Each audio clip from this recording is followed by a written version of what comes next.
Sir இப்போ ஒரு central government employee இல்லைன்னா ஒரு ஸ்டேட் கவர்மெண்ட் எம்ப்ளாயி வந்து ப்ரிவென்ஷன் ஆஃப் கரப்ஷன் ஆக்டில் வந்து அரெஸ்ட் ஆகிறாங்கல்ல, அவங்க மேலே என்ன லீகல் ப்ரொசீடிங்ஸ் வந்து ஃபர்தராக நடக்கும்? அதை பற்றி கொஞ்சம் கிளியராக எக்ஸ்பிளைன் பண்ணுறீங்களா?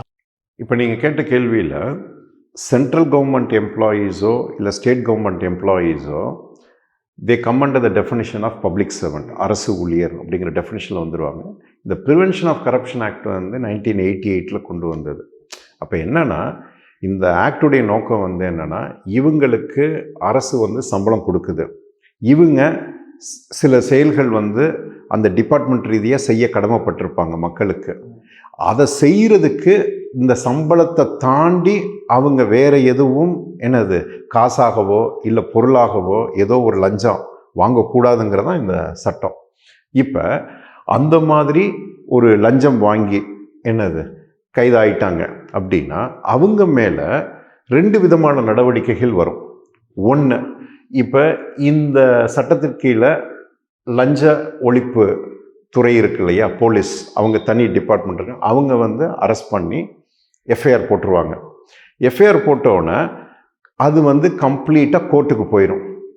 ஸோ அது வந்து ஜுடிஷியல் ப்ரொசீடிங்ஸ். அந்த எஃப்ஐஆர் மூலமாக சார்ஜ் ஷீட் என்னது போட்டு வழக்கு நடந்து அவருக்கு தண்டனையா இல்லை விடுதலையா அப்படின்னு முடிவாகும். இப்போ இந்த ஜுடிஷியல் ப்ராசஸ் கோர்ட்டு ரீதியாக போலீஸ் எஃப்ஐஆர் கோர்ட் ப்ராசஸ் மூலமாக நடக்கிறது ஜுடிஷியல் ப்ராசஸ்.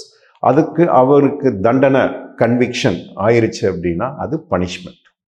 ஓகே, ஸோ லாவில் கான்ஸ்டியூஷனில் என்ன சொல்கிறாங்கன்னா, பனிஷ்மெண்ட்டுங்கிறது வந்து ஜுடிஷியல் ப்ராசஸ் மூலமாக கொடுக்கறது தான் பனிஷ்மெண்ட் ஆர் தண்டனை.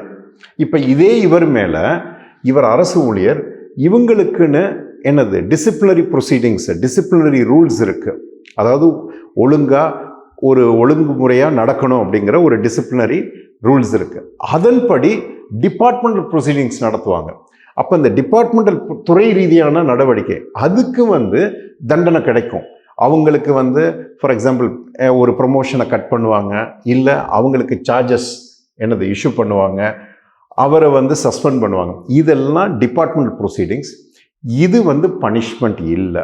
ஸோ விச் எவர் இஸ் என்னது எந்த ஒரு தண்டனைன்னு இவங்க சொல்கிறது டிபார்ட்மெண்ட் மூலமாக கொடுக்கறது வந்து பனிஷ்மெண்ட்டாக கருதப்படாது. ஸோ இதுக்கு ஒரு தண்டனை, இதுக்கு ஒரு தண்டனை, எனக்கு டபுள் பனிஷ்மெண்ட் என்னது ஒரே குற்றத்துக்கு 2 தடவையாக நான் 2 ரீதியாக தண்டிக்கப்படுறேன், ஜுடிஷியலாகவும் டிபார்ட்மெண்ட்டாகவும் அப்படின்னு கருத முடியாது. பனிஷ்மெண்ட்டுங்கிறது ஜுடிஷியல் தான். இது துறை ரீதியான நடவடிக்கை வந்து தண்டனையாக கருதப்பட மாட்டாங்க.